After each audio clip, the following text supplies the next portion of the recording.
Was that about Grindr? Oh, now he's shy.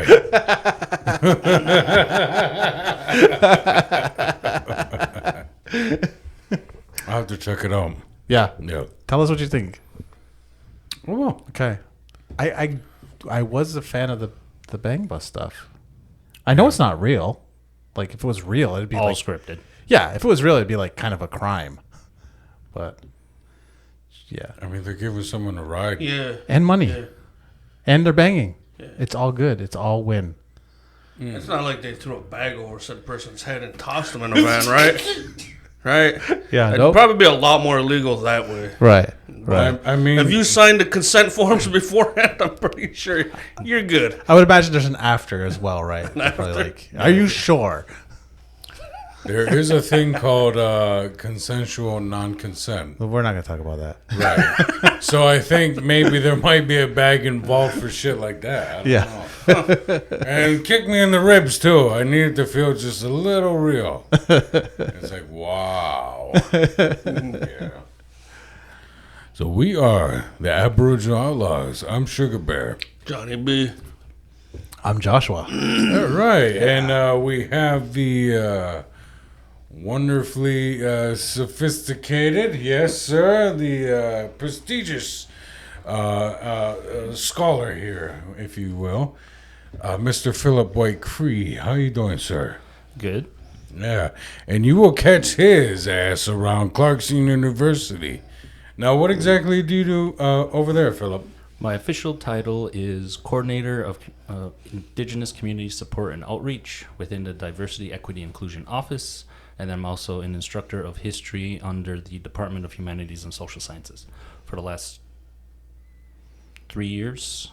So January 2020 was when I started teaching part-time, and that was a great semester to start teaching.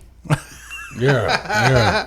Small classes. Just threw you Hey, right it in. started out fine, 12 students. We met once a week to go over Indigenous history, and then little news articles in February and March, and then a discussion about whether or not March break was going to get 2 weeks longer, back in the old 2 weeks period. And then we were offline for 3 weeks, and then we had to do everything remotely. Right.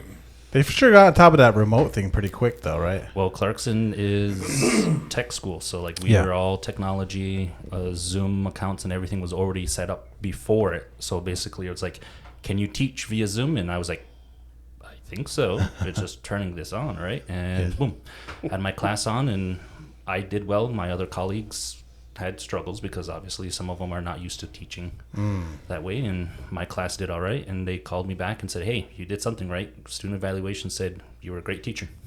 That's awesome. Ah, nice. Sorry, my buttons are fucking up.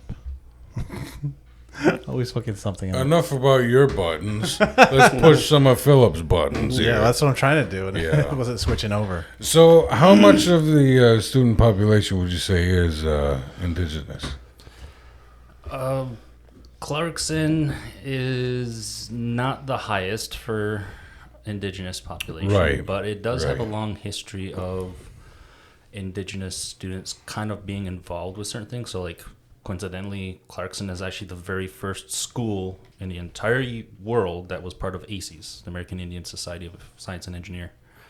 And so they actually had permission back in 1979, and 1980 was officially a chapter with 2 other universities. And that was because of its proximity to our community. So they had, 1 or 2 students and regular wanting to have that support. So now I'm the advisor of ACES, and we're actually back on our feet now. We actually have students involved, and so like that will be a way to help promote more students coming in. I'm happy to report we do have quite a few Indigenous identifying students coming into Clarkson for the fall, and look forward to being the one to help assist that. So I think that's kind of like one aspect of higher education is like the Indigenous populations will always be smaller. Yeah. Unless you're going to like Arizona State University or University of New Mexico, where you're going to have much more higher tribal college enrollment populations. But I think that's like just within higher education, the question is always, it's coming from a Western mindset. Yes. So it's not geared for the everyday person up until after World War II. So after World War II, with the GI Bill, starts breaking down those barriers of saying, hey, we're going to make college, higher education accessible for everyone if you do certain things. And so then that made the question of, hey, not just a certain population, but everyone should be having the option of higher education. So that's one avenue. But then you have other schools like Dartmouth, which was actually a college school designed for quote unquote Indians. Mm-hmm. And they started bringing people in there. And so that comes all the way back to like missionary ideas of like religion is going to help inspire the next people. And this is how it's going to help the quote unquote indigenous populations or Indian populations of North America. So they were actively trying to recruit. And Ivy League schools kind of had that in their mindset for different things. But of course, it's always hard for, success for students to reach the potential of applications.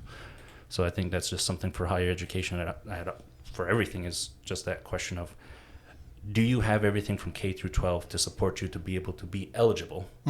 Then do you have the resources to go through with it? And then do you have the support at the university, in your family, in your community to finish it? And then to potentially even go further. So the numbers that have made it through undergrad, grad school, and then even to PhDs is small. Mm-hmm.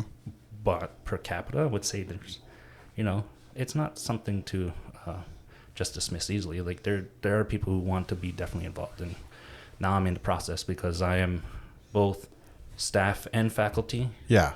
But I'm also a student because I'm finishing my degree in Masters of Public Administration at Queen's University. And so doing that remotely while still teaching, while still being on staff. So I get to see how higher education works in 3 different ways. Right, like scholar, multiple levels. Yeah. Multi-level scholar. So yeah, definitely a lot of areas where you can see things have that old mindset.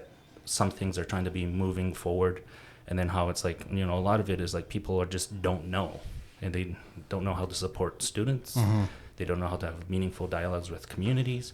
But I think that all goes to the power of course of like where my position is I'm able to do that. So you're like facilitate and connections and actually say like, hey, I know how to navigate Akwesasne at the political level in all 3 councils and get them involved and inviting them all to lunch at the same time without telling the others that they were going to be there. That is a fun time. How much work does it take to get all of that to get people here on board? Like much less like the white people, but to get our people on board. Our people, surprisingly, as soon as you say, hey, there's a free lunch, people show up. Mm-hmm. There you go. People will show up for 2 things, free food or free violence. And if you have both, awesome. But at least we were able to offer free food. But violence was an option? Nice. I would have went. I actually thought you were an alum from Clarkson. No, I'm an alum of Syracuse University. Still a university. That's amazing. So I have my degree in architecture from there. Needless to say, as soon as I graduated, I ran away from the field of architecture. I did not go through the internship programs and get my licensing. He learned to be an architect to bridge gaps. Yes. I see what you did there. To design a better future, one might say. Yeah. So do you apply stuff from architecture? I wasn't done talking. No, I'm kidding. Oh, I forgot what it was like to be interrupted. I missed it. Whoa, fuck off. It's been a while. It's been a minute. Go ahead, sir. Oh, yeah? You sure? Proceed.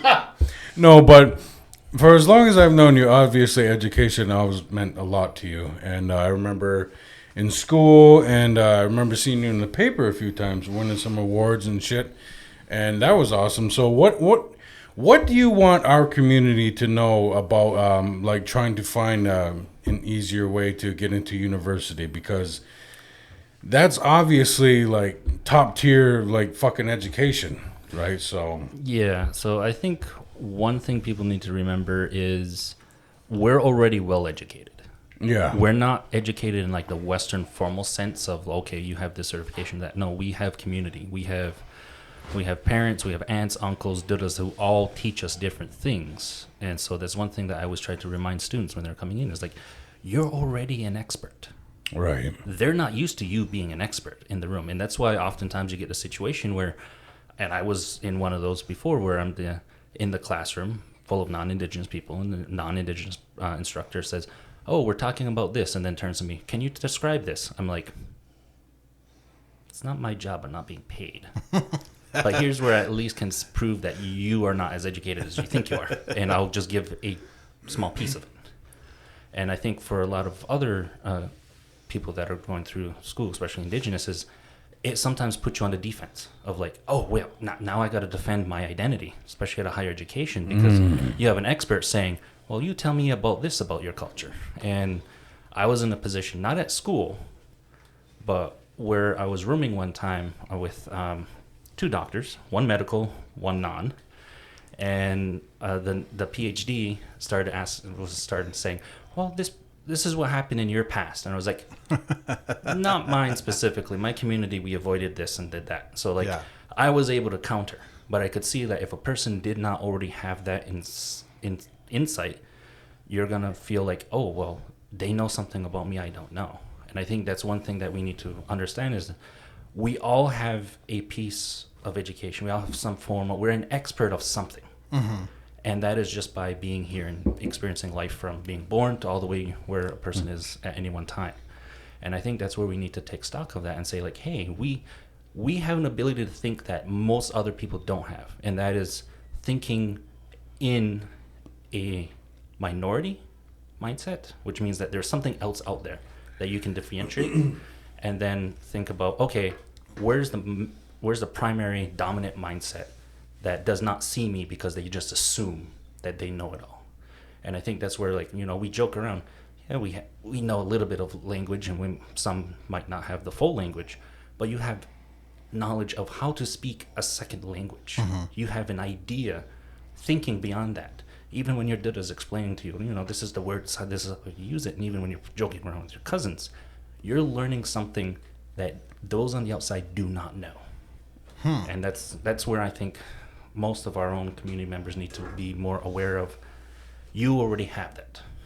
College or university is only going to give you a little bit more knowledge of how they do things, not necessarily how we do things. And you need to understand that. And once you understand that, you'll realize that the system wasn't made for you to learn. The system was made for the other side, the dominant society, to learn. In which case, you are in the perfect position of saying, I know my shit to a certain degree. They don't know that. Now I can learn about their shit. And so all of a sudden, they're in a deficit. You are not. I like that. Yeah. Yeah, it's going in with an empowered mindset. And like you're just going to figure that out rather than like, oh, and this is going to complete me. But rather, no, this is just another toolbox.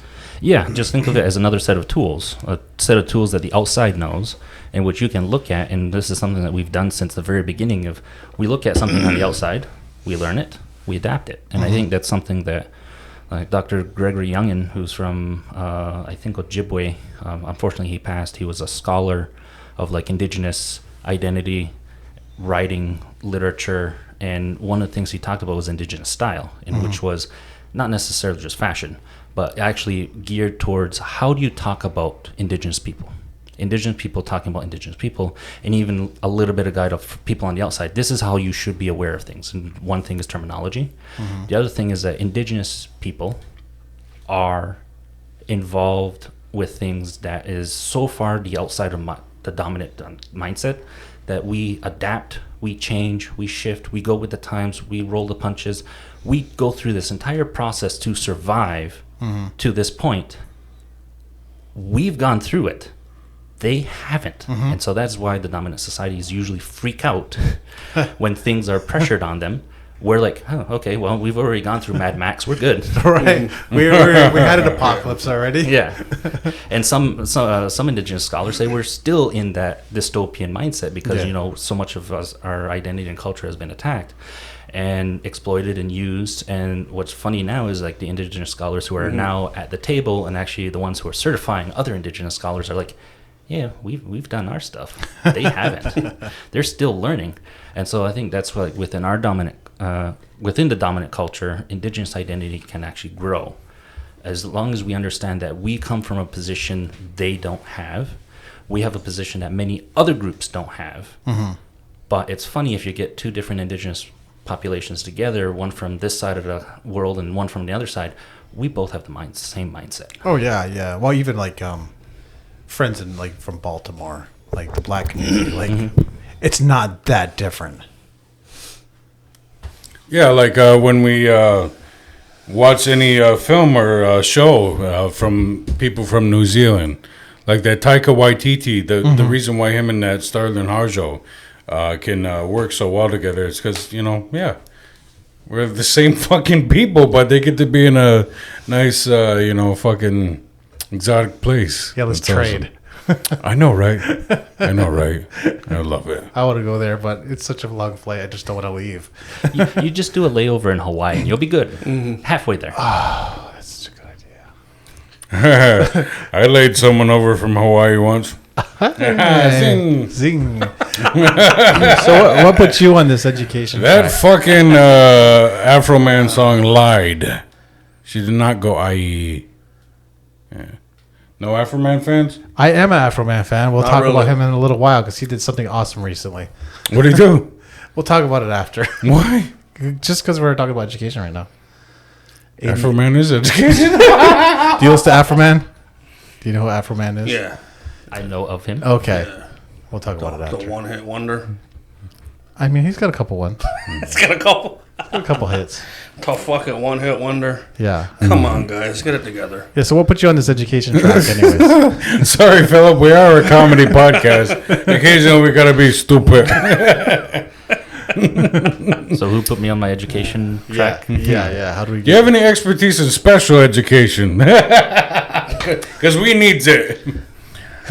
It's like, Will, stop licking the wood. Should this room be padded? Yeah. Glue is for certain things, not all things. Gotcha. It smells amazing, though.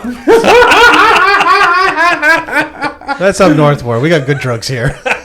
And that was when you were like the grade school drugs right there, when you Yeah. couldn't afford or couldn't do the adult drugs we have now. Just a can of gas. Yeah, gasoline and You know those scented markers were the gateway drug. Those are so good. yep.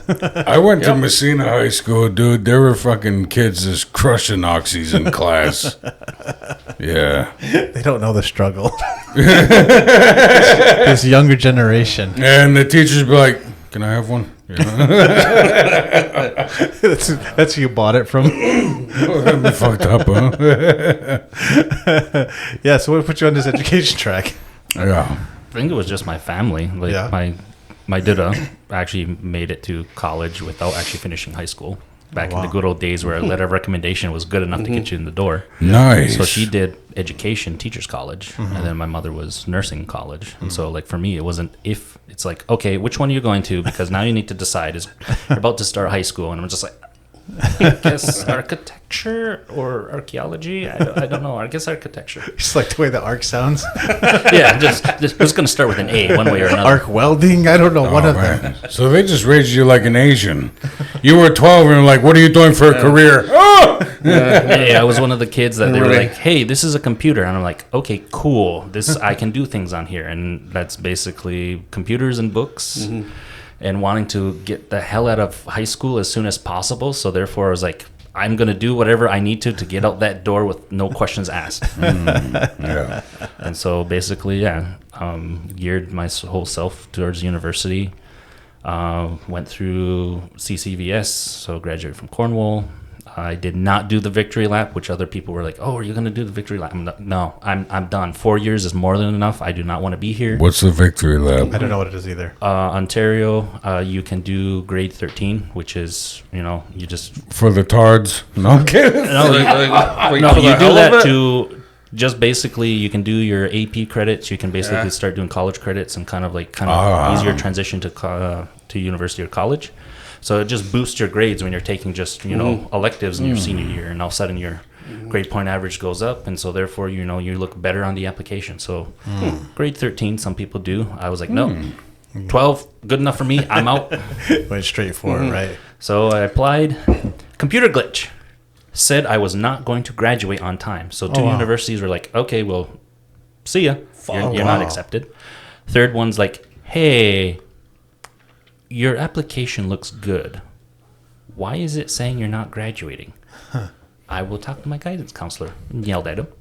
And he basically said, yeah, it was a full-blown, out-of-the-blue computer glitch.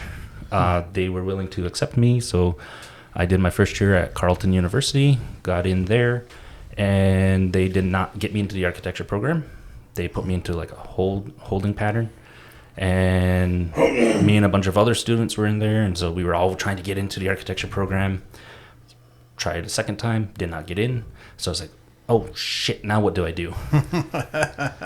So I did a Hail Mary, threw my application in at Syracuse in May, when the application deadline's February 1st. Nice. And basically just sweat bullets through the whole summer until I got a phone call 2 weeks before classes started saying, you're accepted. How hard is that? Like, I've noticed some people, they go across, like, Canadian side, American side. Like, what's the difference, really? I think for Akwesasne, funding. Okay. So on the Canadian side, funding is there and it will cover you when you go there. U.S. side is you got to be lucky, and that's why I picked Syracuse, because they were offering the Haudenosaunee Scholarship. They started the year I graduated. They started in 2006. So I applied for 2007, and I was accepted to architecture school, which meant the scholarship would kick into play. Everything would be covered. So I'm just like, cool. Go out the door, go down to Syracuse, and started year 1 of 5. So in the grand scheme of things, 6 years of university to get my first piece of paper with my name on it that says I know something.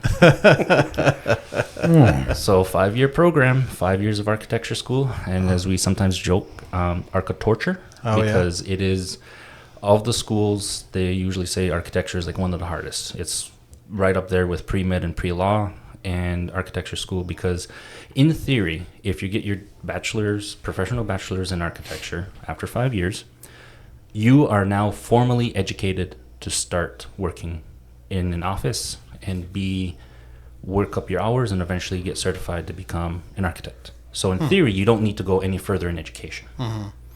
If you do, it means you want to teach. Okay. And so I didn't see myself teaching, so I wasn't planning that. So I was pretty much like 5 years in and out, and I'm done.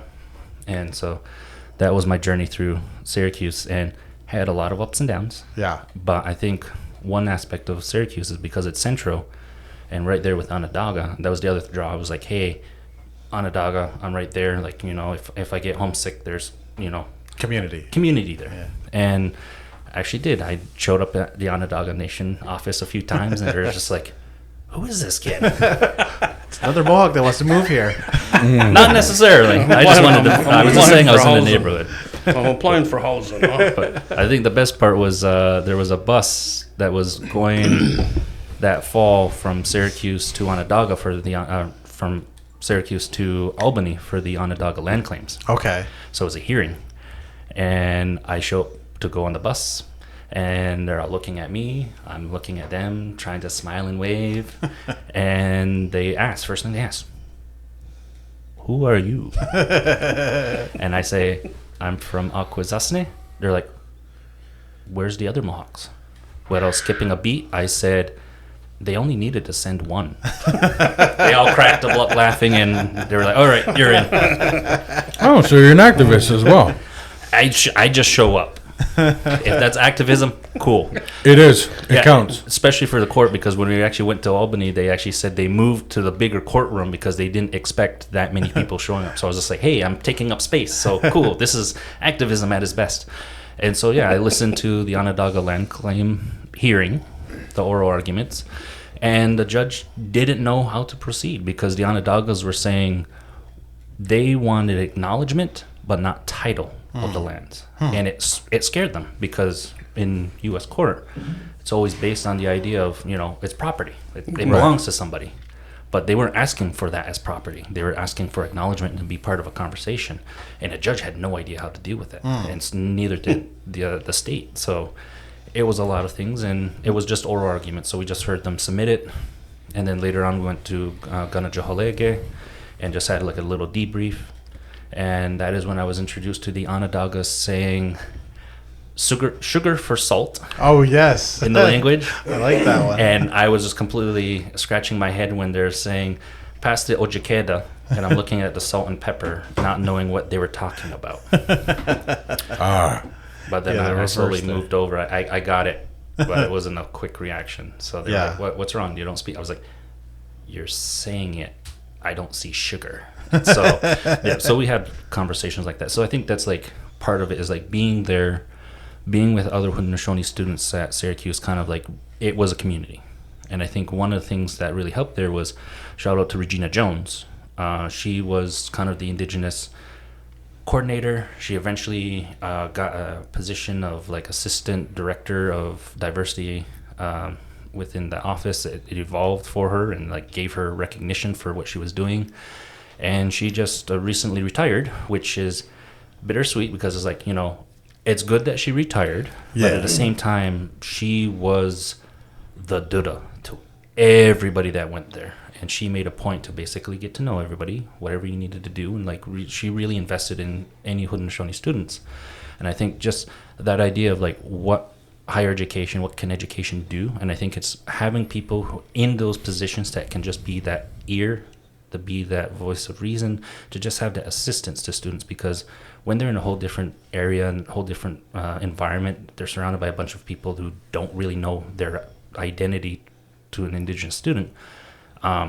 Having somebody there local that you can say like, hey, I need an elder. Yeah. And she was that. And I think that was really what really helps in higher education. And so like that's part of like, okay, I'm playing it forward because in my role, I'm trying to be that link and try to say like, hey, you're welcome to Clarkson. Welcome to higher education. The system may not be ready for you, but at least I'm willing to be here with you. And I think that helps a lot of students feel a little bit more at ease and just help that transition, because it is hard. Like I know when I went through Syracuse, I had to seek mental health services there. So shout out to mental health services and all those providers, because they have to deal with a lot. And that was pre-COVID. So I can't today talking with my colleagues who are in the mental health field in higher education, they're like, they are swamped. All students, at least now, are willing to talk and willing to have somebody there. And it's hard because if you are a minority individual, you don't feel comfortable. You don't take off all your armor until you're with another minority group. Mm-hmm. Most definitely, Yeah. And so I think that's where a lot of that, like just having those resources, having those positions and saying like, hey, I'm here to do the best I can. I will help you the best way I know how. So that mentor position is so like crucial. I notice a lot of people, they go off to college in a month or two and they're home because reasons. And part of it is that loneliness. And I will say that if you notice the student coming home every weekend, that's a bad warning sign that something is not right, where they don't want to be at school. And I think that's something that I know from at Syracuse and even at Carleton, individuals that were from home who were just happening to be home every weekend ended up to just kind of stop going, is because they felt like, they had the resources at home but not at school. And I think that's like just one indicator to say, hey, this is, the trajectory is not in a good path. How can community support them, but how can the higher education support them and make sure that it's a smoother transition? So you ended up not wanting to teach, and now you're a teacher? Yeah, basically, I remember in kindergarten, I was faking sick to stay home because I did not like school. So go figure, I am now teaching in higher education. Regina Jones, that sounds like a superhero's alter ego. That's a cool name. I like that. Was she Onondaga? She is Oneida, Turtle Clan. Okay. But living in Onondaga. All right. So were you, right? I'm Turtle Clan as well. There you go. So, yeah, exactly. I was just like, hey, great auntie. You are now our clan mother. Basically. Who are these two colleges that rejected you because of the computer glitch? University of Waterloo and Ryerson University, which is now known as Metropolitan University. Yeah, wasn't there something with that guy Ryerson, the dude? So Ryerson was one of the individuals with John A. Macdonald who helped create Canada's formation of residential schools and making it government mandatory. So, Ouch. Yeah. Wait, so these were both Canadian schools? Yes.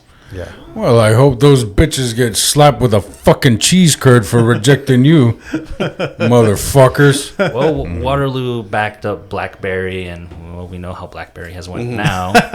And Ryerson had to change his name to Metropolitan. So Yeah.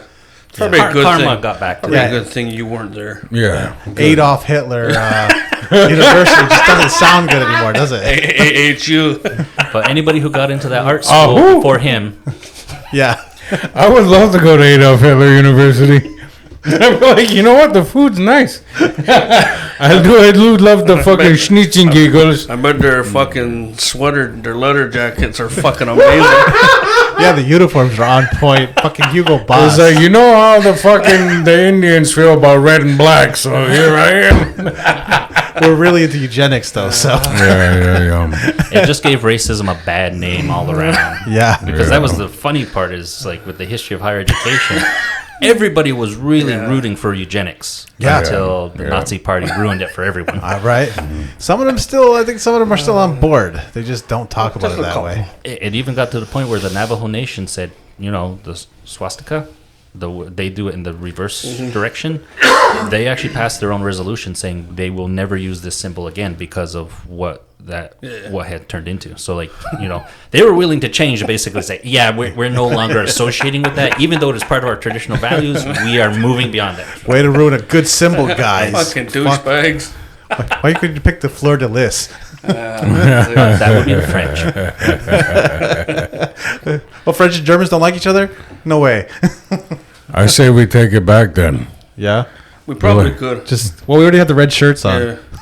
Yeah, as long as we have it the other way and just be like, no, this means peace. Well, I thought Yeah. the Goths were already ahead of Peace everybody, among wearing black and worlds, skulls, Rick. There we go. The black and skulls does look pretty cool. the military boots. Don't get me wrong, you know, our high school was kind of like emo, you know, the starting point of emo before it evolved further. Were you emo? I was not emo, No? but I hung out with the black hoodies. So it wasn't full emo. We were just all wearing black hoodies, usually like bands or something along those lines. So Gotcha. No, just the natives though. Well, that's what I was thinking. Yeah. Yeah. I wasn't allowed in. CC, I was too educated on the American side, so everybody on the Canadian side already had their cliques. I hung out with the natives from Cornwall. Gotcha. We band together. Gotcha. I bet you were the darkest one in that gang too, were you? No, there was another that was darker. Yeah. I was going to ask that because you are teaching like a native studies course. Yes. Do you get the token white kid in your class? Token white kid. Yeah. There's always one. In native studies, there's always like a token white kid. Maybe two. I usually get the non-native that is like on point with asking questions, which makes all the other native students feel awkward and uncomfortable, which is yes and no. Funny because of, you know, that one's asking the right questions. Why are you not? Right. Yeah. You gotta take their name away, give it to him. Dustin's gonna now be called. Now be known as. But honestly, after the last 2.5 years of 2.5 years of teaching, it wasn't until my last class that I actually had Indigenous students present in there. So I was normally always teaching to a non-Indigenous classroom. And one time I had a German student, so there goes all my World War II jokes. And I had to restart afresh. But that's the thing with education is you will never know who's going to be in your classroom. So you have to be very aware of what you are venturing into because they're all going to be coming from different perspectives. Whether it is kind of, you know, trying to make fun of certain things in history, which, you know, history, let's face it, is people's stories. And I love when people do stupid things and get to talk about it afterwards because everyone assumes like, they didn't know what they were doing. I was like, you're in school. Do you know what you're doing? Yes. Please don't throw the football in the dorm, knocking the fire sprinkler off and causing the whole floor to flood because, outdoor sports. Yeah, you're doing all the drugs. Still, you shouldn't have an opinion yet. So you got into you teach the Native Studies stuff, and you've done some activism, and I see at the Longhouse that like all the meetings. So what brought you into that side of things? 2 years of Catholic school. Fastest way to convert anybody to the Longhouse. 2 years of Catholic school. Middle school was in Cornwall at a Catholic school. That made me go, okay, I want to go to Longhouse. I want to go there. I want to know what they're doing and what they're talking about and having those conversations. So I think that's what like really drew me there. And then having that whole conversation around, hey, I'm learning this history in school. I'm not learning anything about our history. Where's that? And so like I, started seeking out individuals and having conversations. And it's been a learning experience since middle school, like having those real conversations with some of our community elders.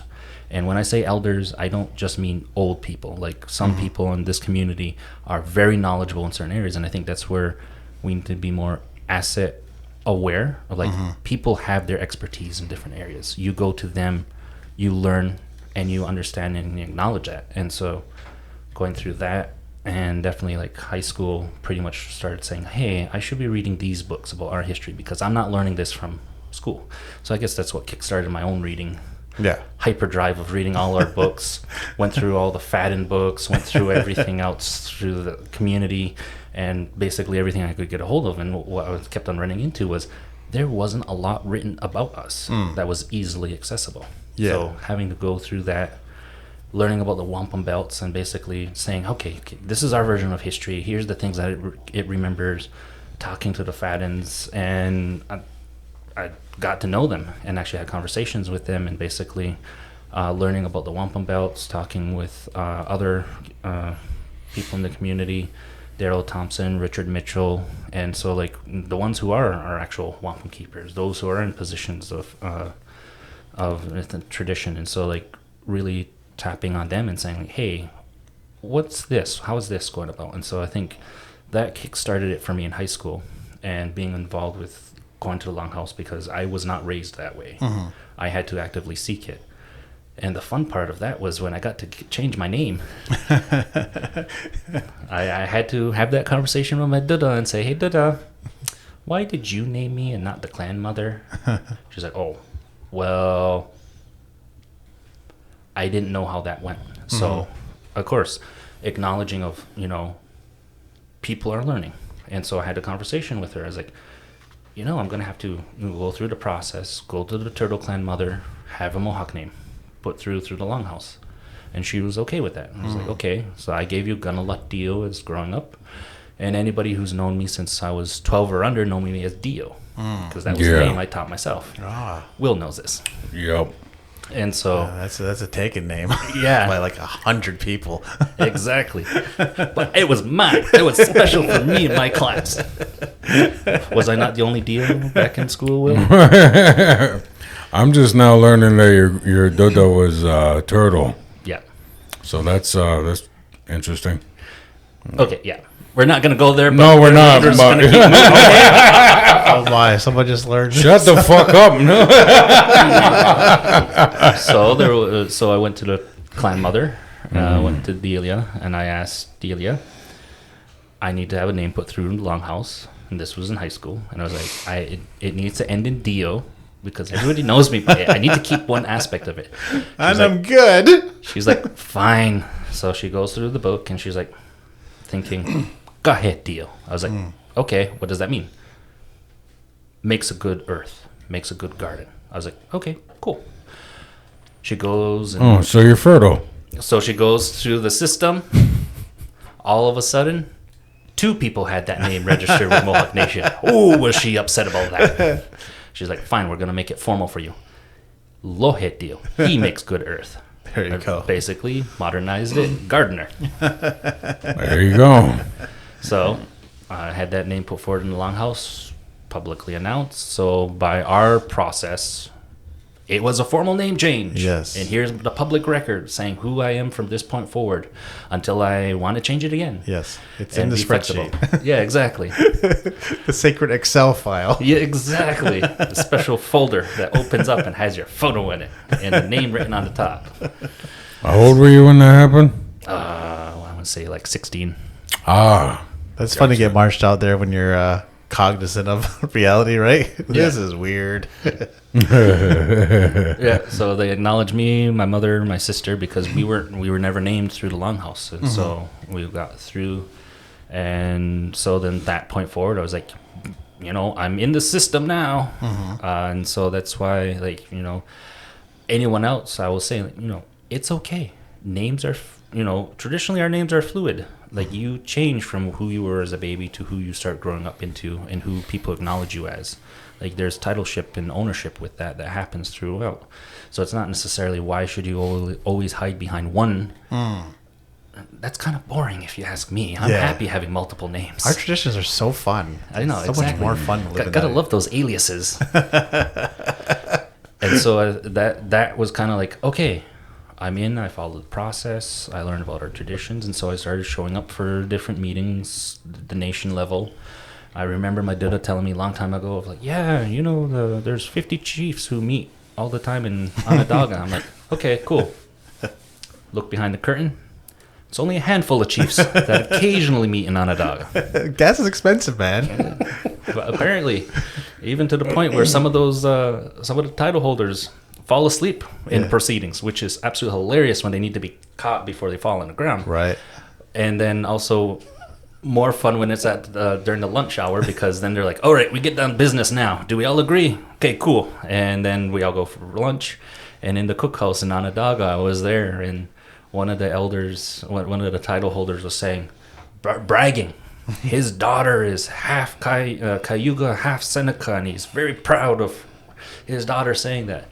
I turn to him and I say, what clan is your daughter's mother? Or what nation? He's like, Seneca. Huh. So what does that make your daughter? Seneca. Everyone else burst out laughing, because here I'm just this young little teenager, 19-year-old, telling a title holder what the proper protocol is for his daughter. So then I was basically welcomed with open arms in Onondaga at Grand Council, and they were like, all right, cool, you get to sit with the Mohawks and just kind of, listen and learn, and listened and learned. And anybody else who I brought there were like, you listened? That was boring. How do you do it? I was like, I don't fully understand, but I can kind of get the context of what they're saying, what they're understanding. And at the lunch hour is where you actually learn the details. Like, there's more business done offline during lunch than there is online in the council. And I think that's like so indicative of how decisions get made. Yeah. Is when people are not focused on having to make that decision, when they have a chance to kind of like talk and have those informal, more shit gets done then than anywhere else. Well, it's all about what's happening at the golf course, not at the actual meeting, right? Yeah. So being involved with that just was fun with Onondaga. And then when I graduated, came back home and definitely started going back more to the nation meetings and going to ceremonies and just showing up. And every now and then I get a phone call saying, hey, something's going on. Do you want to be involved with this? I'm like, okay, cool. So like, it's a learning experience. It's like, you can be as active as you want to be as long as you're willing to show that commitment. So I saw that as not just learning formally at Syracuse, but actually learning from Onondaga as well. Like saying, hey, this is how the system works here, and this is what I should be aware of. And so I can learn about how our things are still active and how several things are not active, and then come home and start having those conversations. And it was hilarious when somebody then asked me, hey, you know about our history, can you teach it? I was like, all right, let me make a PowerPoint. 177 slides later, I had the brief history of Akwesasne. Nice. And so that was back in 2013. I was asked that question, and so for 10 years I've just refined it, and I think, that was what activated me. Like history really was always there in the background, but when I was asked that particular question and that particular ask, got me into that mindset of this is what I want to do. This is where I find my place. And so just going from there, saying hey, okay, this is what I know, and having conversations when I say, here's what I know, A through Z, I'm missing a few letters. And then later there's a conversation of hey, I know what you're missing, and they tell me. And so I go back, I learn more materials, I incorporate it in. So 10 years of learning through that process and refining it. And so I think that's where, personally, my role is being able to provide a bit of our history that is understandable, that's relatable, that people can feel good about. And I had other people say, that's the most diplomatic way of saying what happened. I was thanks. Because my goal isn't about bashing anyone's side. I'm all about, hey, here's side A, B, and C. Here's interpretations of it from different angles. This is what happened during this time. And so people understand that we're human, regardless of what happened in our past. And so I think that's where my growth past graduation was all about, okay, how do we refine those aspects of our history? Because it has to be borrowed both from Canadian sources, American sources, Haudenosaunee sources. It's the only way we're going to fully learn the big picture. And so I think that's where people notice that in me, and that's why I keep getting asked, hey, you know about this, can you explain it? And I'm okay, cool, this is what I know, and throw it on the wall and have conversations. And I think that's where my passion got activated. And lo and behold, I was asked in January 2020, classes start in a week. Do you think you could teach an Indigenous history course? Okay. Now you can teach it to the world online. Yes. Wow. Johnny B. Yeah. I don't think I'd be able to teach anything to just a group of students, group of kids younger than me. I don't think I have it in me. I don't have the patience. Yeah. I just blow my stack. I go off the fucking rails too easy and be you know what? Get the fuck out of here, all of you. Get the fuck out of here. That is old school thinking, and that is back in the day when the professor would say, look to your left, look to your right. Those two people will not be there when you graduate. I got zero patience for other people. Yes, teaching's not your thing. There's a time and place for that. Yeah. And I believe drill sergeant school would be perfect for that. Yeah. I'm a terrible teacher as well. I am. Yeah. But can you cook? I can. You can teach. I see what he did there. Yeah. Because if you understand the steps on how to cook, all it is having someone else next to you just watch you. You don't even have to teach them directly. You have them observe what you do and how your thought process is. I can be that dad that yells at my son while he's holding the flashlight. Yeah. Turn it, fucker! Isn't that everybody? There's enough trauma in the world. Yeah. No, I try my best not to give my kids new trauma. Have you had the chance? Have you handed one a flashlight and said, the time is now? No, I just make him pick up the dog shit. Yeah. Remember, the goal of parenting is to ensure your kid doesn't need as much therapy as a neighbor's kid. There you go. And to torture the neighbor's kid. Better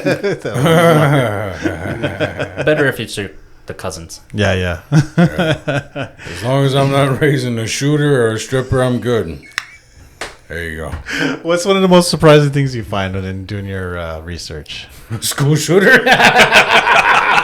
I like the axe throwing. Well, we liked our guns. Yeah. And I will say, everybody talks about the 2 row as this peace and harmony period. I was no, we became friends with the Dutch because they gave us guns to use against the French. So, hey, wouldn't you know, it's the first arms deal for the Haudenosaunee. Turns out we really like killing. Hey, buddy, you don't like the French. We don't like the French. Let's be friends. To be fair, the French started it. There you go. To be fair, it was just a long-standing dispute over a certain water area that got named after a Frenchman. Yeah, right. If they showed up with a boatload of pussy instead, it would have been different. They were French. That was an option. I think you lost them. Yeah. Is there a movie about it? No. I wish there was. Last of the Mohicans. Is the I heard closest. boatload of pussy in my mind. Right away went to boat. Riviera. He says that now, Canadian and then there's strip that clubs. pause, tear rolling down Yeah. when Canadian it strip burns. Yeah. Yeah. Such a sad fucking day. They probably didn't smell good in the 17th century. Speaking of history, such a sad day in Akwesasne history. Yes. When that bar burnt down. Terrible. I've never actually went there. Dude, I just have like a rope nose hair like fucking with me this whole time. Is that what all that noise is? Yeah. It's the I ingrown think I need hair? to, like, go pluck it or something. You'll be alright. I'm going to sneeze. Get it out. Yeah. Can't. Yeah. Pull it for me. I can't see it. He wants you to stick your finger in. I was about to. He puts his finger in me all the time. Yeah. Yeah. True Wherever buddy. I need it, I yeah. don't ask him for gas money every fucking Monday, so I gotta get it somewhere. I'm just saying, you're going to the same place, you know. I'll start bringing you sandwiches again. Yeah, after the great sandwich incident of 2021. He was like, listen, fucker, there's like 3 in that bag. Yeah, I'm like, there is. there is. Not once. Not one time has this piece of shit said, Johnny B, you hungry? Would you like a sandwich? I know I'm a fucking scumbag, freeloading bum just sitting in your car every week. I don't offer you $1. I don't offer to get you a soda or water at the store. I don't even offer you a bite of my sandwich. Just get me to where we need to go, Johnny B. See, that's a very passionate telling of history That's this guy of right what here. had happened. Yeah. Conflict that you were hoping to resolve just now. So I think I don't think it's gonna get resolved though. I don't think we can ever resolve this. well, one can only hope. Yeah, I mean, I can probably use one of those guns we talked about. Musket that takes about 5 minutes to load and shoot. Just saying. You like guns? I fired guns. I'm not against Did guns. you enjoy it when you were, fucking... I do want to visit the Las Vegas ranges where anything goes for those guns. Yeah. Oh, yes. Yeah. I know. I like those too. Guns are fun. I might have to follow Ozzy Osbourne and actually get in a tank and start driving one. Yeah. Yes. I did like that show. That was funny. Yeah. I watched the Arnold documentary, right? Where he talks about going green in California, and then the next scene he's riding around his property in a fucking tank. Yeah. He made Hummers commercial. Yeah. He drove it in one of his films, and he was like, "I want one to own." And the army was like, "I think we can make that happen." Voila, Hummers. Well, he was a tank driver for the German army. He sure was, yeah. Yeah. He didn't actually fight, but he, German or Austrian? Because he's Austrian. one of those. I think it was the I German. think it was German. Yeah. Oops. Before he became Hercules in New York. Yes, exactly. Yeah, with a different voice. Yeah. Oh, with his true voice. Did you ever watch that one? Yes. Yeah. What'd you think of it? I think they had two different audiences in mind.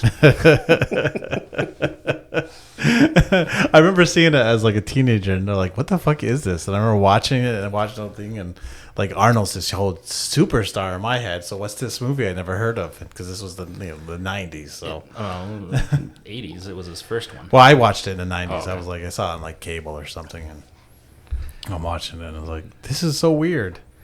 I really credit my wife for getting me into Conan, but when I was a kid, the first person to show me Conan was Philip over here. So, but he was showing me the Destroyer, not the Barbarian. Yeah. I prefer the Barbarian better. Crush your enemies, see them driven before you, and then hear the lamentation of the women. Yeah, we got in trouble for that whole speech. Not this one. We got in trouble for the Dothraki. Oh yeah, it was a little more intense. Yeah. Yeah. I think, people will be all right with this one. Yeah. I have not seen Conan. Thank you for pronouncing it correctly. Conan? Thank you. Conan. Yeah. Why? What's another way people O'Brien? pronounce it? No, he's Conan. Conan. Conan. Yeah. No, because that's where they fucked up with the Momoa one. Okay. Is they were pronouncing it Conan. Gotcha. And it's like, shut up. Shut up. You're already fucked up. How dare you tell about this fictional history of Earth in a wrong way? Like Momoa played Conan. Yeah. Yeah. Huh. And the editing in that movie apparently is so terrible that it's barely a fucking movie. Like, there's no plot. That's what happens when you have Hollywood throwing a bunch of money into a garbage fire and just saying, make me money, and no. It's funny, right? They just work, like you think they would get it at some point. Like if you just have a good director with a vision and decent, writers that have made this stuff before, it should work. No, that's egos. Kevin Smith talked about this when he was supposed to do Spider-Man. Mm-hmm. He talked about Superman. Superman? Yeah, Superman. Where the producer wanted him to do a spider and turns the guy into a giant 80-foot tall spider. Oh, that's right. That's right. John Peters. Yeah. Then they made Wild Wild West. And right? then they made Wild Wild West. That is an incredible story. Yeah. His story on the Batman set, or whatever. Superman. Whatever, DC, early Yeah, DC. Superman. And also his story about Prince are probably his best fucking stories from those films. Those Q&A films. Kevin Smith was going to do a Superman movie? Mm-hmm. Huh. With Tim Burton. Yeah. Really? That's why in The Flash, when you see Nick Cage's Superman, he's fighting a giant spider. It's kind of like a, throw. It's a little fan service for the nerds that know that. Right. I didn't watch the Flash. Yeah, I didn't watch the Flash. I didn't either, but obviously the cameos, people know about them now. Oh, it's just so you're looking at the YouTube. Yeah, just shit on TikTok, Huh. Gotcha. I'm not going to go see fucking Ezra Miller. Fuck that motherfucker. Yeah, I thought the same way. So, yeah, and just the multiverses. Right. Just The trying to multiverse. say, like, okay, all stories, no matter what, are canon. Yeah. It's just in another dimension. Yeah, It's like Marvel figured that one out. That's like the best way to write in, you're all right. Yeah. No one is wrong. And nobody dies. And nobody needs to die. And there's no consequences. But or if anything. you want somebody to die, we can find that universe for you. Yeah. And show you. And make you happy.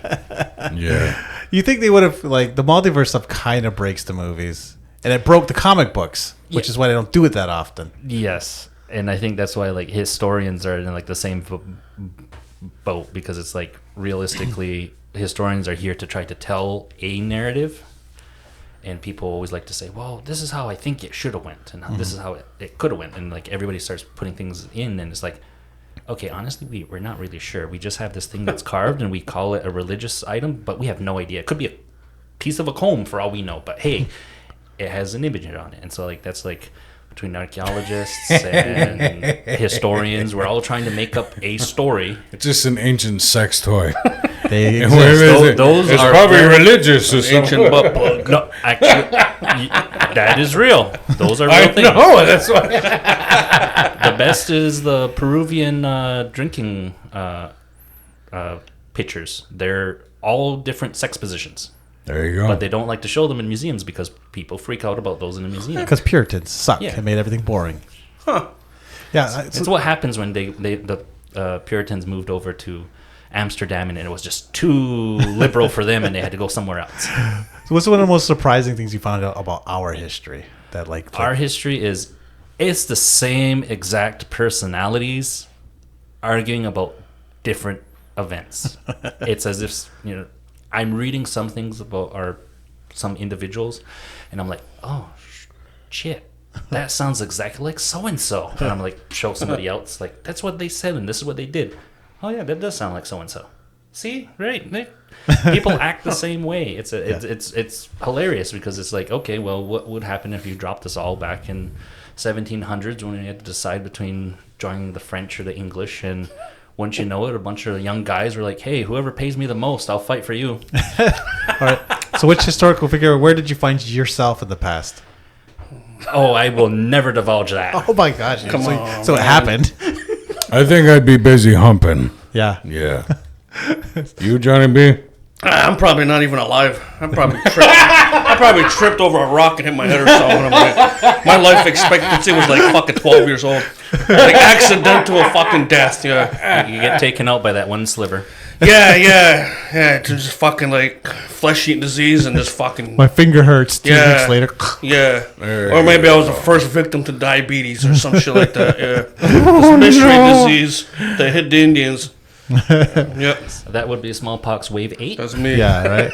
Another pandemic. Jeez, the Indians are really taking this one seriously. Yeah, so I wasn't able to live through all the good stuff. I was gone early. My favorite during COVID was to remind everybody about the mass graves that we do have in the community. Yeah. That were from previous pandemics. Yeah. So we're like, hey, we got some immunity from something. So you've seen the pictures in the library where they used to take a picture with the body, the grave, the coffin had the window in it. Those are unnerving. What? Yeah, they used to put windows in coffins and take a picture with it because it was all new. And nowadays we do a selfie, but So if something happens to me in the next week or two, can you guys do that for me? Absolutely. Put a window on my coffin. Well, man, I'll fucking mummify you. Like put a window on my coffin and just put me up in like the corner somewhere. that or taxidermy. Yeah. I mean, I'm not getting stuffed now. You're not gonna stuff me when I'm dead. Fuck that. We are both gonna stuff You're you. dead. You're dead. You have no more say. All right, you guys are out of the will. The studio's going to Jameson. We double-ended. Yeah, he can get his third. Right, there you go, Jameson. Leaving the studio to the Keep boy. your fucking toys over there, boy. Yeah. All right, so which historical figure am I? Which one am I? Oh, we have a lot of people in our past that actually would like talk about things. Yeah. So you're saying he'd be a gossip back then too? I said they talked. It's up to you how you want to interpret it. Whether it was useful or not, Yeah. it got conversations going though. Right. Red Jacket comes to mind. I hate cows too. See, one of my favorite characters is actually Mrs. Solomon Mitchell in 1899. If anybody knows the importance for that date. I know the importance of that date, yeah. That's when the band council came in and Jake fired all that happened. So before they got arrested, there was the poor little Indian agent at the time, Newt Kid on the Block, was basically like, hey, you go make elections happen in the community.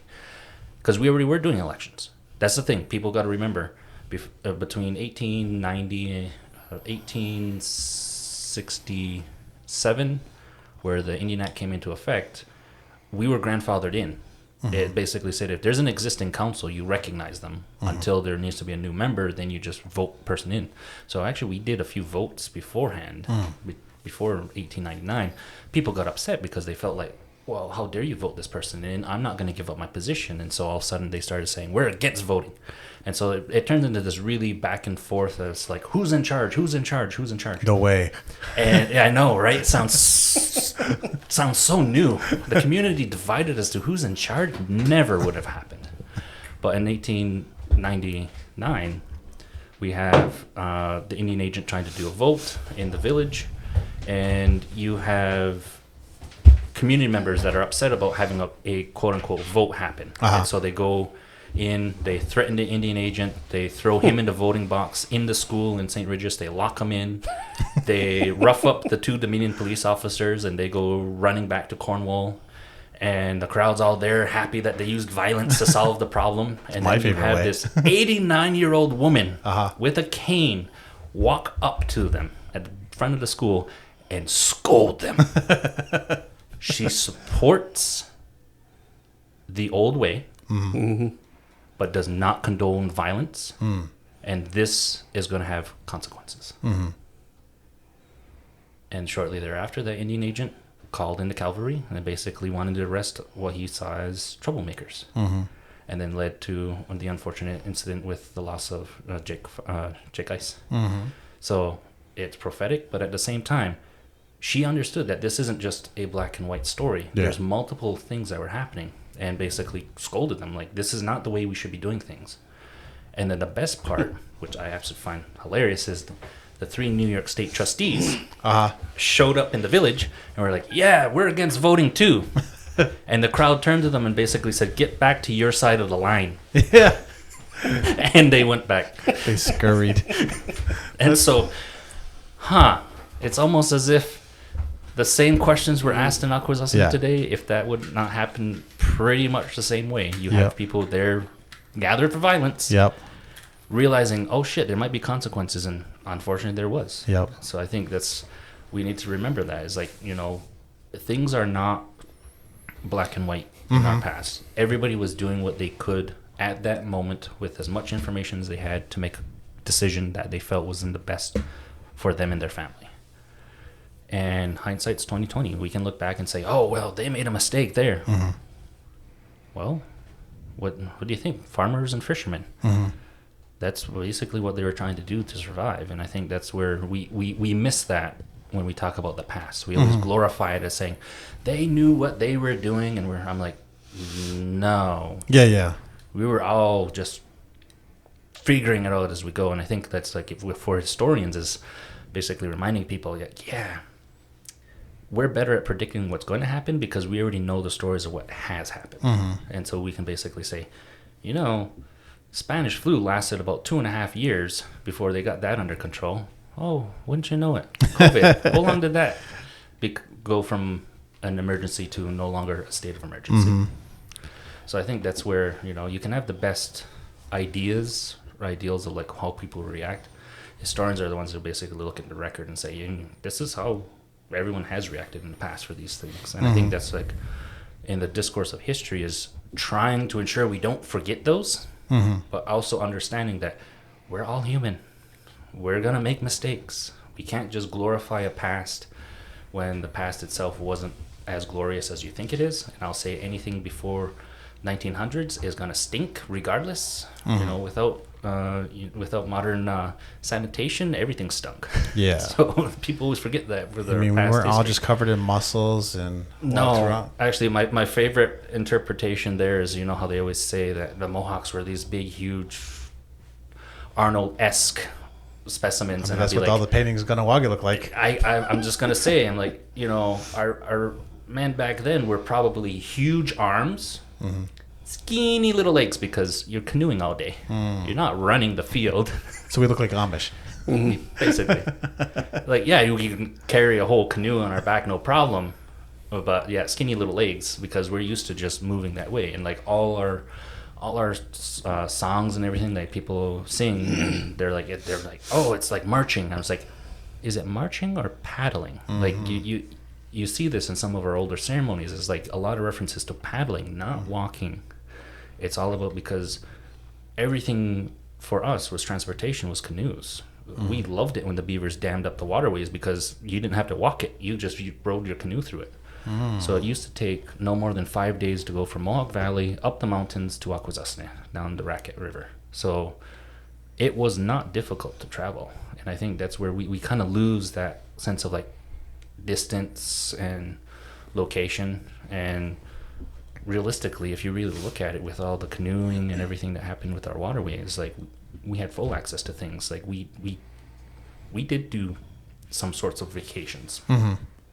Not as much because, we're going with a growing cycle, but, there's times where you don't need to do too much until the growing season is a little bit moved along. So, hey, go up north, cool down. Yeah, right. Down south, get hot. Go jump in the lakes of the Adirondacks. Let's go visit Ganawagi. Let's go. Go get some of that Abenaki. Ganawagi down in Mohawk River or Ganawagi up north? Yeah. That's where it originally was. Yeah. Really? Yeah, we stopped there not too long ago. Shit, Big Strawberry. both. And hey, everything around here that, we call it St. Regis Island, St. Regis Village, or St. Regis River, the original name was Akwesasne for all three.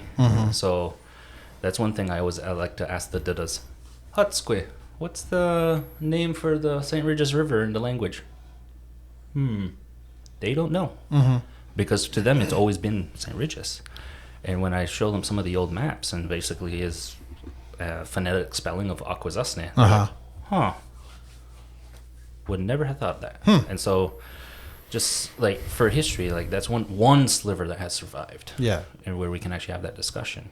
And for other things, like, just because it's named where the boards get split, which is for Hugin, that's because of the original French mill that was put up there in 1755. So it was like, we're remembering that.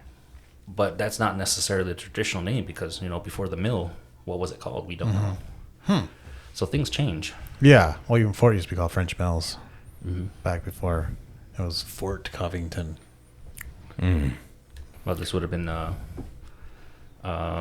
St. Regis, Hogan. and then Fort Covington, French Mills, and same thing with Messina because that was another French logging camp. Oh, really? Named after a lieutenant in Napoleon's army, Andre Messina. Oh, that's who it's named after. Yeah, so that again, it's an homage to the French heritage for them. So like, they've done that, and I think that's where that has happened. And it's like learning from our neighbors too, because our community, even though we see ourselves as like kind of like trying to get together and kind of like seeing ourselves as one community, that did not exist from the War of 1812 to what I would say about 1998. We viewed ourselves as two communities. You stayed on the north side or you stayed on the south side, and you did not go back and forth, because during the War of 1812, American Revolution, we were neutral. Everybody came here, refugees. They're non-native. We said go to the North Shore, and basically that made New Johnstown, aka Cornwall. And then if you were Oklahoma, you stayed in the community. And so that's how we got a bunch of other clans, not just Mohawk traditional clans here. We welcomed them as refugees. And then War of 1812, the same issues flared up again, and the community was divided. Half wanted to support the Canadians or the British Empire. A quarter wanted to be neutral, and a quarter wanted to support the American cause. So all of a sudden, you have veterans who didn't want to get back together. They said, why should I give my benefits to you if you were against me? And so after the War of 1812 was when the community said, you stay on your side or you stay on this side. If you were loyal to the British, you got pushed to the islands. So anybody who has the old homesteads or families that are from the northern portion, that's the side that your family supported. Those who were neutral or pro-American stayed on the southern portion. And so all of a sudden from there, you have two communities, one in St. Regis, one that eventually formed into Hogan. And they were so split that during the 1800s, when we actually had bad cholera outbreaks, people died in Ganadago. No one died in Hogan because no one visited. So we were that split and that separate. And that did not change until closer to 1990 and then 98 with the ice storm, because it made both sides say, oh, we are in a mass emergency. We need to set aside our differences and work together. Yeah, you assholes. Wow, that's actually kind of sad. And then 98, Yeah. once we got through the ice storm, people said, okay, Y2K is 2 years down the road. We need to be prepared for it. And so the community was starting to basically make those bridges in connection, metaphorically, about how can we be prepared for a global catastrophe and not just a regional one. Luckily, nothing happened for Y2K. And the community started saying, hey, now we can actually start saying Akwesasne as a whole, rather than just saying you and Saint or you and Hogan. That's why when I'm tribal chief, we're going to annex the Canadian side and just make it all U.S. side. Oh, again, you're choosing a side, though. No. It's just funding. Shh, don't do that. It's part of the plan. Well, I hope Andre Messina is proud of what happened to his fucking town. It's like I'm going to have to run for chief on the Canadian side. With his I have to fight it out, fucking Sergeant. crackhead mayor. I'm going to fight it out, Sergeant. They were going to... There you go. I'll be the voice of the pay-per-view event. There you go. It's going to be daily bombings in Hogansburg. We're going to arrest all your white cops. Fucking terrorists out in fucking southern portion of Akwesasne. Our black cops. When I get Grand Chief beat position, up your white cops. Whoa. we're just going to shell Hogansburg. That's it. We're going to Border poison the rounds. St. Regis River. Akwesasne River. Both of them. But Cedarview's neutral ground. Yeah. We don't fuck with Cedarview. We can all golf at Cedarview. Holes 1 through 9 on this side, and then 10 to 18 the other side. The back nines for fucking the southern portion. Yeah. So what would you say the state of like traditional activism is? To me it seems like a lull, but I don't know. It's generational. So because you're only getting leadership that are put in generationally, you're always going to have a massive lag between what the community needs are at the moment to what's long term. So like ideally the nation actually in best position for long term planning and just let the other two councils deal with the current issues.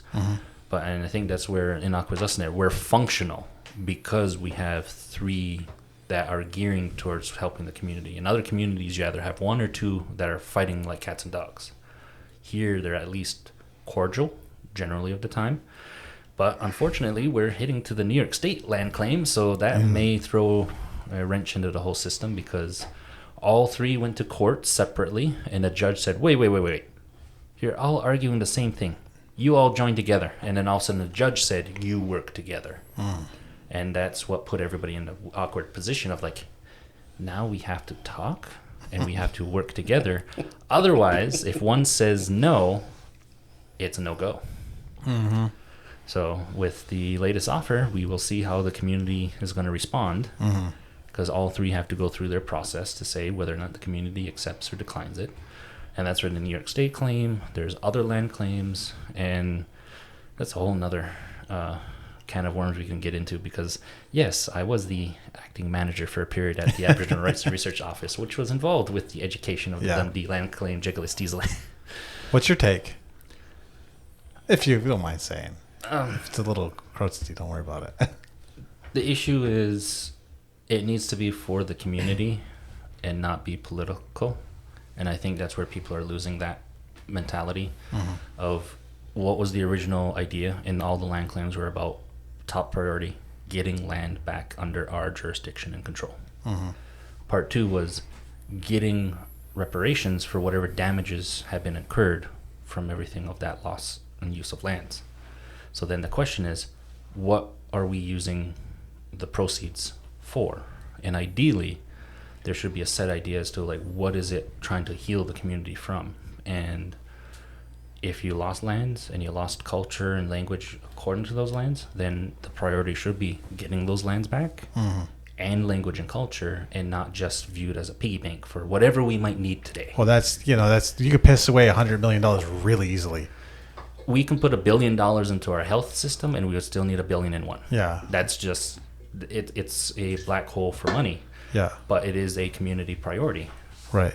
But I would say the governments are responsible for a portion of that, and they do give money for that. So therefore, is that the immediate need, or should it go towards the needs that are not funded, that US and Canada don't see as things that they're willing to fund, but we need resources for? That's why I'm a big proponent for lands back as the priority number one. Second one is language and culture. And shameless plug, history too. What about splash pads? For other First Nations that are not having full access to just drinking water, and we're asking for a luxury item, who looks like the asshole? Not me. I wasn't for it. It's kind of fucked up, right? Especially when you live right next to the river and you could just, fix the public area that we already all use. Not just one, but three. Yeah. All three have a public kind of area that we could just fix up and make nice. Like Canadian government, early 80s, built a lacrosse box in all three of the northern districts because we said we need recreational facilities. Only two were somewhat taken care of, and a third one was trashed. And then all of a sudden, 25 years later, people are arguing, we need a lacrosse box. You had one. Who trashed theirs? Yeah, come on, I want to know. Who has the newest Name lacrosse drop box? one of the districts. Hogan? Well, there's that nice one in the village. Well, it's been updated. Oh, yeah. Yeah. So that's the thing is like, we do we need one or do we want three? And again, the question of needs versus wants. Yes. Same thing in education. Do you need to learn something or do you want to learn something? And that's where I feel like there's a lot of that works into, unfortunately, the community is this entitlement thinking of like, well, I'm owed this. Are you though? Yeah. Because I can tell you, my great-grandparents had a hard life, but they had a happy life, as much as I'm aware of. And that's where, like, are you content with what is, or are you always going to be saying that there needs to be more? And I think within our history, like, we need to really look that up and say, like, hey, we did damn well for all the shit that has happened to us in the past. And now we're complaining about real world example. I don't like water. Can somebody go and get me orange juice? Yeah. From the store. Right. The water was free. Yeah. With a whole bunch of other items. But that was the mentality that we got. That's a response. Do you think that comes from from like not handouts, but from like this top-down mentality rather than a DIY mentality? Yeah, a lot of the top-down reality of, someone else owes me this, and this is who I'm gonna yell at if I don't get this. And if anybody's been to any government meeting, whether it be the nation, the tribe, or MCA, what does it sound like? It's not talking about needs; it's talking about wants. Yeah. Yeah, there's a lot of people bitching that their fucking rent isn't getting paid anymore because the pandemic's over. So, Yeah, you motherfuckers, you don't deserve anything. You don't even deserve to live. You're lucky to live. Wow. And you should just enjoy it. Well, I'm just trying to back up Philip here on the entitlement thing. No, I'm with you. But yeah, do your It's a job. good thing you only got 15 votes, you piece of shit. Hey, you're the one that would evict every Indian. I was only going to evict some of them. Just the northern part? Yeah, I can't really talk shit, because I plan. Don't give me no fucking power. I will evict all you Indians. Yeah. Well, keep the important ones like Philip here. Of course. Yeah, everybody in this room. Except for you. Oh. You still owe me like 2 years worth of gas money. And sandwiches. Fucking and bologna sandwiches. I'd like to point out that not once has this man ever asked for gas money. But like, should you? Do you need to ask for gas money? Yeah. When you're constantly just giving people rides, the same, not just people, just the same person. Yeah. I think as long as you put up a sign, you don't have to ask. Yeah, ask grass or cash. Okay. Should get one of those. Okay. Yeah, I think you're all right. So I owe him a lot of ass then, huh? Funny, I skipped right over grass. We'll take it. I have no grass. I don't know where you would get any. Yeah. Yeah. So how you feeling about cannabis? Cannabis, people can use it. Yeah. I just don't like it when people try to force it and try to say, like, it's our traditional way. And I was like, is it? Is it? I love that argument. My second favorite is it's medicine. Not the way you're using it, bud. Yeah. So I think like there is actually a book, Iroquois botany book, which was done by a PhD student asking a bunch of elders across the entire Haudenosaunee communities, what do you use different medicinal plants for? And marijuana is mentioned in there, cannabis. And it said, you give this to a person who's a hypochondriac. And it makes I'm not one to argue with the elders. I know a lot of those old ladies did it on the down So low. you're saying it was for anxiety. That's the academic way of to shut people up. There you go. You know what's funny though is that a lot of indigenous people back in the day were just getting fucked up straight up on tobacco. Oh yeah.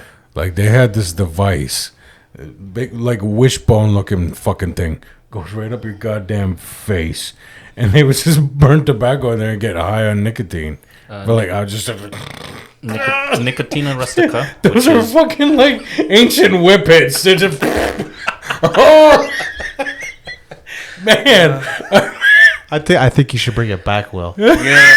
You're the one that likes to use tobacco amongst us. I like to use nicotine, not tobacco. And you like to be special. I think this is your calling. I'm off tobacco. Yeah. Well, the history there is Nicotina rustica, which is the tobacco that was traditionally used and still is a very harsh, high levels of nicotine in it because that's what they were looking for, and like the alkaloids in it.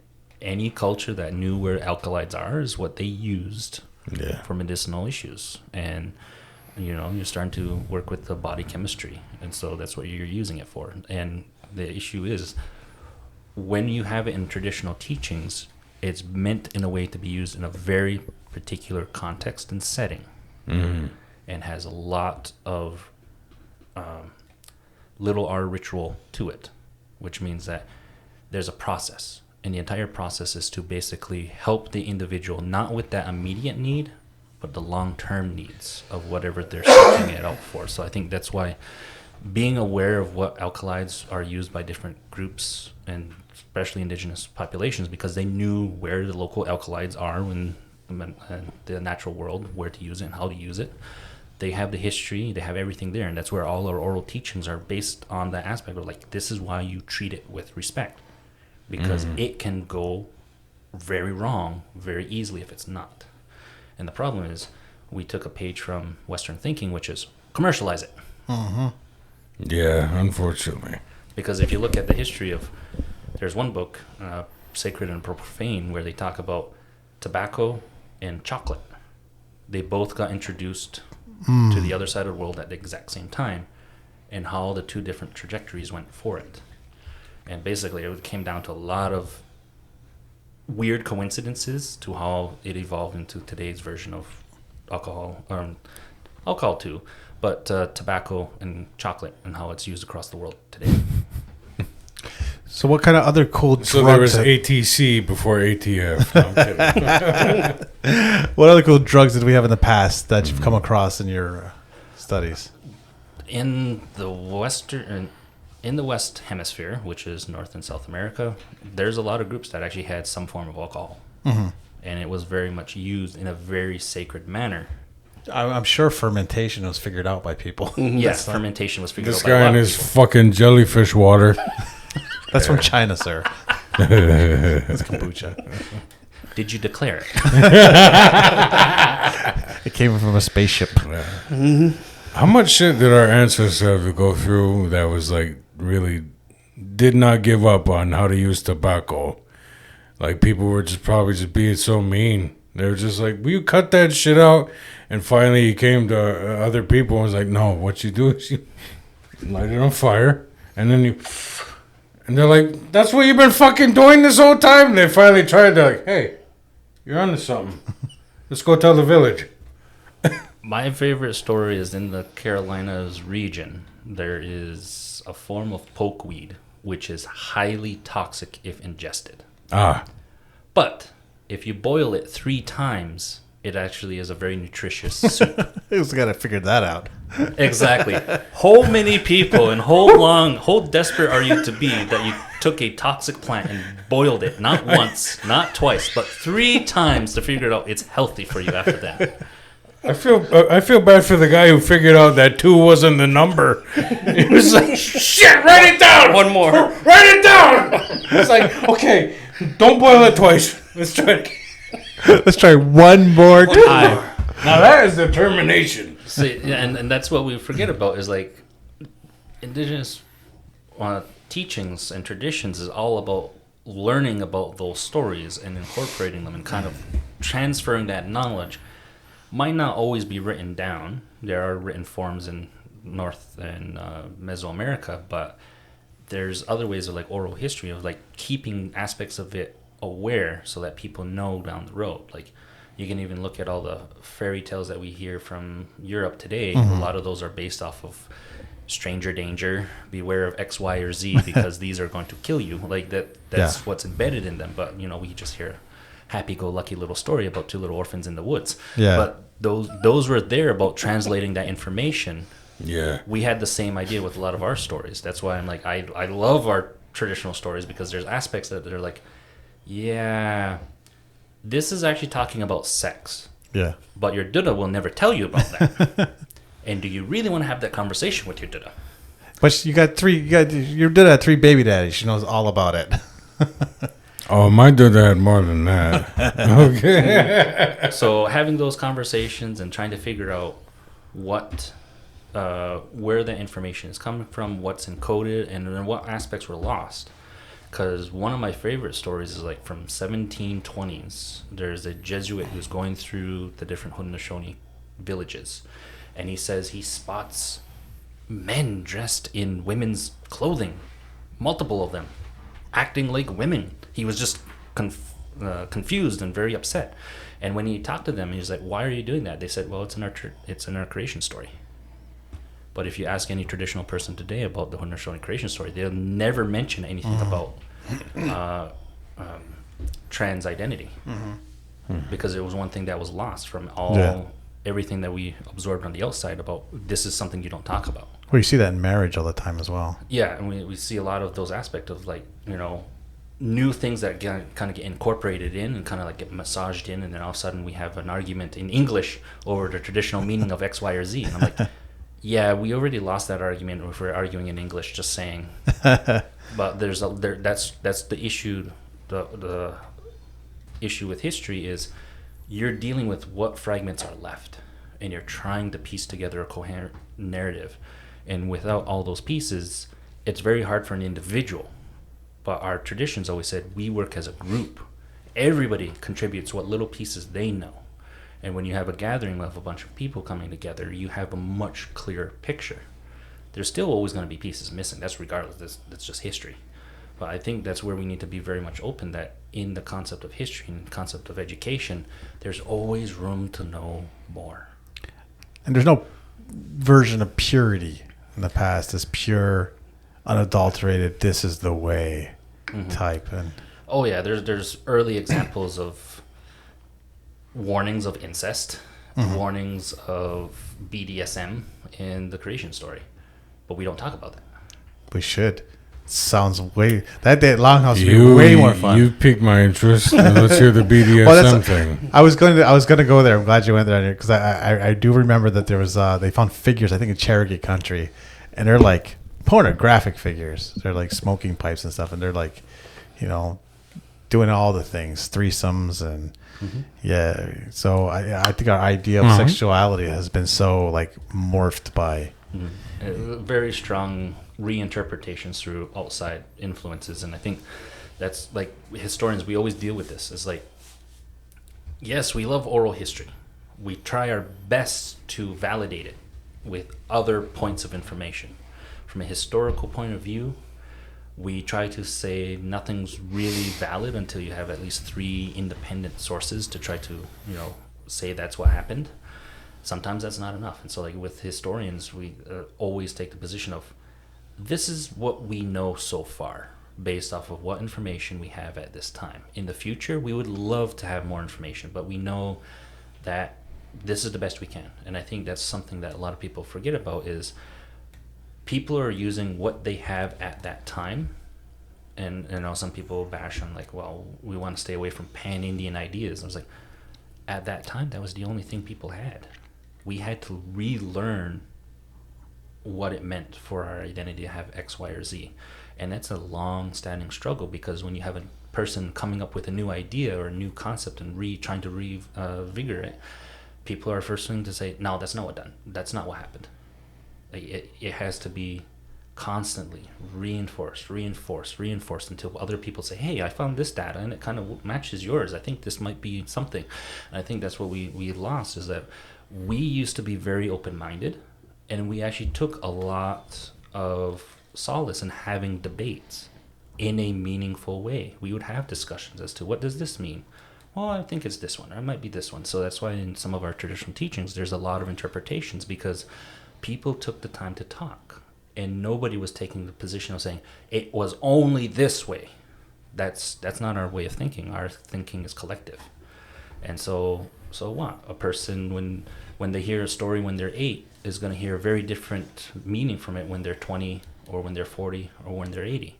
So I think that's what we need to relearn is like, these stories were never meant to be just one and done deals. These stories narratives were constantly trying to be reiterated, because there's something that you might not have caught that speaker at that time is now putting in and cluing people in to think about. And I think that's where in our form of education is having those meaningful discussions and not just a constant brag fest of I'm right, you're wrong. I'm going to get my best friends to back me up and this is the position I'm taking. And unfortunately, I've seen that in our community. I've seen that firsthand. And that's why I was very much happy back in 2018 when we actually had a community history summit. We had our own community members talking about our own history, not from the outside perspective, but our own. And you had several people who did not talk to each other for, 28 years in the same room. People that would have had literal guns to each other, but they actually were sitting together and they all let each other speak. And I think that's what we lost, is that we learn more in that position than we do from saying, I'm only going to talk to this group because they're the only ones who believe me. Or I'm only going to talk to this corner because I'm the only one that believes me. So I think that's where... like start my own longhouse. Fuck you people. Exactly. I'm reminded of Bending Rodriguez. My own casino with blackjack and hookers. So what's the sex story that you won't talk about with Duda? Well, there's the first part where Sky Woman was a young girl and she had her brother and their uncle passed. The story said that she had an unhealthy obsession with that body. And so like there's and then even her parents in the earlier part of the story talks about her parents were actually related. They grew up in a longhouse. They were downfended to the point that they did not know what was right or wrong. So even that's a very strong early warning of saying an overprotective parent is not preparing their child. And that these two had an incestuous relationship. And I think that's one part of the story that a lot of people leave out. But it's important to know that that was a warning that you can be overprotective. You can be overprotective to the point that a child who's growing in adolescence does not know what is the right way to do things. And that is basically a strong advocate for sex education. Don't be a Lannister. Yeah. These aren't very sexy stories, Philip. I told you it wasn't exactly. Depends on what your cousin looks like. Careful. This is Aquazusnet. This isn't some other communities. We don't believe that cousins are for practice here. You nasty asses. Whoa. Wait, we don't? Shit. Hey. Damn it. Right. All right, man. I'm full. How you doing? Good. Yeah, we gotta have you back, man. Yeah. So going forward, what do you want to say to the people? I think realistically the goal has always been like having opportunities to talk and just have everybody, like, you don't have to agree with everybody, but at least having the first step of saying, I'm willing to listen. And then being an active listener and actually saying, this is how you're describing it. Am I right? And having that conversation of like, you know, you're actually saying that you might not agree with the individual, but at least you're saying, I'm understanding you.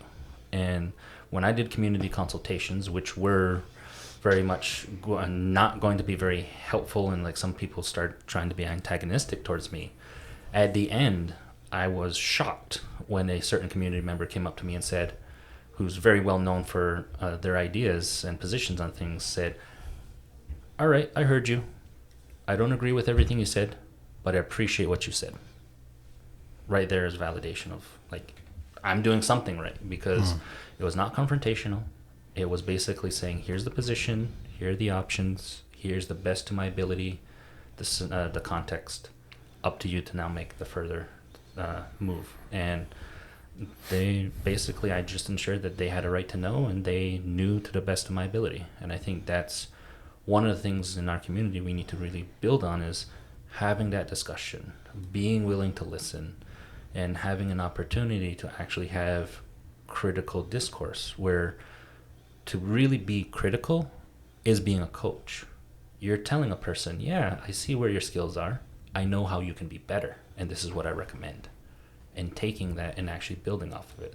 So I said, after the last 10 years, I've been teaching our own history, and I've refined it, and I've taken it to different audiences, taken it to our own community members, taken it a lot to outside community members, and they're all very much like, that is a lot more complicated than I realized. Once you hit that level of complication, you know you're in a good spot, because you've displayed so many different perspectives and ideas of how things were, that people can now see a picture. Whether that picture validates certain beliefs or values, cool. If it starts making them think about different conflicts that might be viewed from a different perspective, even better. And I think that's like my goal and my position is basically try to raise that awareness in the community up, And that's why I like having these discussions and discourse, because I can go on and on and on about different aspects, but at least, like, here's the first step of having that journey. Awesome, man. Wonderful. Mm-hmm. Well, thank you so much for coming on the show. This was very enlightening and educational. I definitely am walking away with some new knowledge here. That's awesome. Yeah, man. There's a lot of stuff I didn't know. Yeah. I can see your brain cooking. It was cooking. Was there steam coming off my hat I was here? like seeing you think like, whoa, I want to know more about this shit. Yeah. Well, when you're hanging with kids all week and it's a lot of SpongeBob and YouTube, yeah. It's nice to learn from an adult. Gotta do a history podcast now. I know, geez. I'm definitely already thinking of ideas of who I want you to be with when we have you next time, because I want to see these two minds interact. And then I just sit back and, You guys ever put your dick in a popcorn bowl? Just being that fucking idiot. So have you? Yeah. We are the Aboriginal Outlaws. I'm Sugar Bear. Johnny B. Joshua. Our guest today was the wonderful Philip Cree. There you go. Yeah. AKA Dio. Reformed Dio. Third name Dio. There you go. And you can see Sugar Bear at Yuck Yucks on August 3rd? Yeah. August 3rd. August 3rd. If you're listening to this, if this has already gone past, then I hope one of us won something. Actually, this will be the first episode that'll be released a couple of days after we sat here. Yeah. We're one behind. I like it this way. Let's keep doing it this way. Fuck you. What? That's a lot of work. My week is already stacked, dude. Sorry. I'm just saying, you don't have to edit this one that much. No, I don't. Yeah, I don't think you have to edit this one at all, right? He was clean. Just a couple of things, just technical shit. Anyway, you can find us on YouTube. Please like and subscribe, and also look for us on Spotify. And also keep an eye out for our sister podcast, Women's Dance, and our brothers over there at Sage Against the Machine. All products of Aboriginal Outlaws Studios. Thank you very much. Follow all of us on Instagram and on TikTok. Do you have anything you want to plug there, Philip? Like this PowerPoint that you Go to Clarkson.